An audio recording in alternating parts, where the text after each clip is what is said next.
लगता है राजस्थान की सियासी जमीन पर भारत जोड़ो यात्रा का फूल नहीं खिल पाया। गहलोत और पायलट के बीच की खाई को पाटने में कांग्रेस आलाकमान अब तक नाकाम ही नजर आई। खरमास खत्म होते ही दोनों के बीच बयानबाजी का जो नया दौर शुरू हुआ है वो हर गुजरते दिन के साथ तेज होता जा रहा है। सचिन पायलट ने अशोक गहलोत को नसीहत दी है। गहलोत ने पायलट को बड़ा कोरोना बताया तो पायलट ने क्या पलटवार किया, हमारी इस रिपोर्ट में आप देखिए।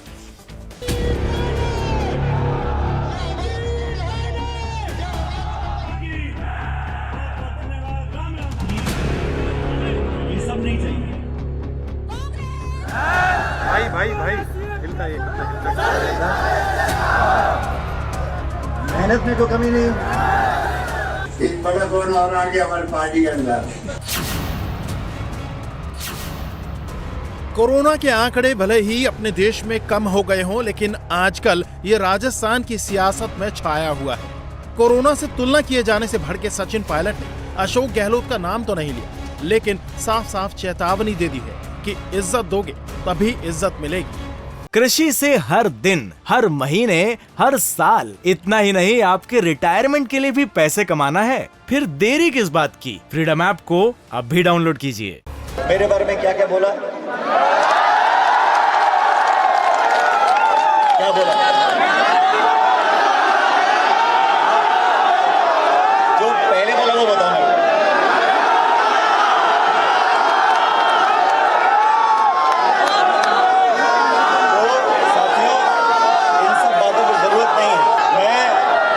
प्रोफेसर नहीं हूँ और मैं कोई मास्टर नहीं हूँ, लेकिन मैं आपके बीच में आया हूँ, आपसे उम्र में बड़ा हूँ, इसलिए मेरा दायित्व बनता है। मैं आपसे बड़ा हूँ, मेरा दायित्व बनता है मैं आपको सही बात बोलूँ, आपके संस्कारों को जगाऊँ। आपकी परवरिश ऐसी होनी चाहिए कि आप लोगों का मान सम्मान करो, लोगों को इज्जत बख्शो, और इज्जत दोगे तो इज्जत मिलेगी। पायलट गहलोत के दिए जुबानी जख्मों को भूले नहीं है। कर्मचारी संघ की बैठक में सीएम गहलोत ने इशारों में पायलट को बड़ा कोरोना करार दिया था। गहलोत के बयान पर जमकर ठहाके भी लगे थे, लेकिन पायलट ने गहलोत को साफ साफ नसीहत दे दी। ठीक है, मैं मिलने लगा हूँ अभी, इसलिए संभालो मेरा क्या हुआ। इस बार अभी कोरोना आ गया, एक बड़ा कोरोना और आ गया हमारी पार्टी के अंदर।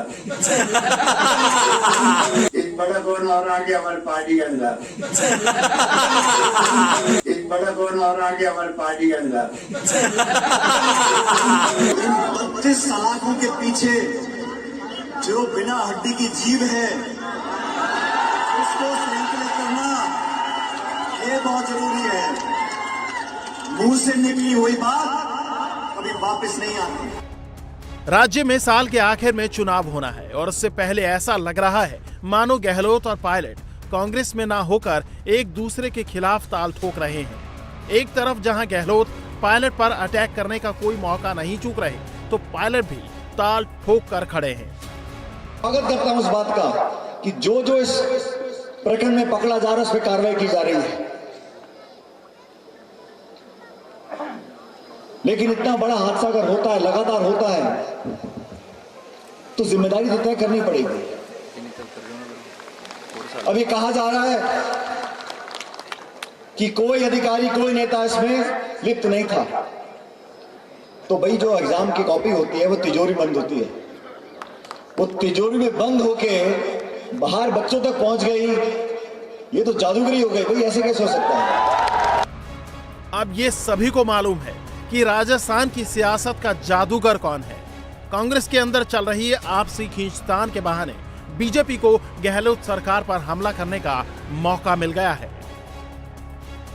अब जब सरकार में सरकार के वरिष्ठ नेता, x PCC chief, x deputy chief minister और सरकार के one of the tallest leader सरकार की पार्टी के वही सरकार की कार्यशैली पर प्रश्न चिन्ह खड़े कर रहे हैं, तब जनता का दर्द क्या है, जनता का दुख क्या है, ये सरकार में बैठे हुए मुखिया और उनको आकाओं को निश्चित ही समझ में आना चाहिए। सचिन पायलट और अशोक गहलोत के बीच पिछले 4 साल से ऐसे ही कोल्ड वॉर चल रही है। साल 2020 में जब सचिन पायलट ने बगावत की थी, तब वसुंधरा राजे ने गहलोत सरकार को बचाने में बड़ा रोल प्ले किया था। पायलट के मन में वसुंधरा को लेकर आज भी खलिश है। पाली की सभा में पायलट ने वसुंधरा राजे और अशोक गहलोत दोनों को अपने निशाने पर रखा। वसुंधरा जी की सरकार राजस्थान में थी, हमने चुनौती दी थी वसुंधरा जी की सरकार को कि आपके भ्रष्टाचार, आपके काले कारनामों को हम एक्सपोज करेंगे। और 2018 में जब जनता ने भाजपा की सरकार को विदाई दी तो उस विश्वास पे दी थी कि उस 5 साल में जो लगातार गड़बड़ हुई, घोटाले हुए, उस पर हम जांच करेंगे और जो मुलजिम पाए जाएंगे उन पर कार्रवाई करेंगे। कृषि से हर दिन, हर महीने, हर साल, इतना ही नहीं आपके रिटायरमेंट के लिए भी पैसे कमाना है? फिर देरी किस बात की? फ्रीडम ऐप को अब भी डाउनलोड कीजिए। आप सबको याद होगा वसुंधरा जी की सरकार में हमने लगातार आरोप लगाए थे। खान का घोटाला हुआ, उससे पहले कालीन का घोटाला हुआ था। अधिकारी नेता जो उस वक्त भ्रष्टाचार में लिप्त थे, हमने कहा था हम उन पर कार्रवाई करेंगे। हमारी सरकार को 4 साल हो गए। मैं उम्मीद करता हूं कि चुनाव आने से पहले भाजपा की सरकार ने जो जो भ्रष्टाचार किए थे, जिनको हमने जाके पब्लिक में कहा था, उन सब लोगों का जो उस कार्यकाल में भ्रष्टाचार में फंसे हुए थे, उनका एक्सपोज हम करेंगे और न्याय लोगों को दिलाएंगे ताकि जनता हमारी बात पर विश्वास कर सके। पायलट और गहलोत दोनों एक दूसरे पर जुबानी अटैक जरूर करते हैं, लेकिन एक दूसरे का नाम लेने से गुरेज करते हैं। पर जनता सब देख रही है और समझ भी रही है। ऐसे में अगर जल्द ये बयानबाजी नहीं थमी तो पार्टी के अंदरूनी कलह की कीमत कांग्रेस को भारी भी पड़ सकती है। इंडिया टीवी हर वक्त हर जगह डाउनलोड करने के लिए सर्च करें India TV news Google play store या ऐप स्टोर पर।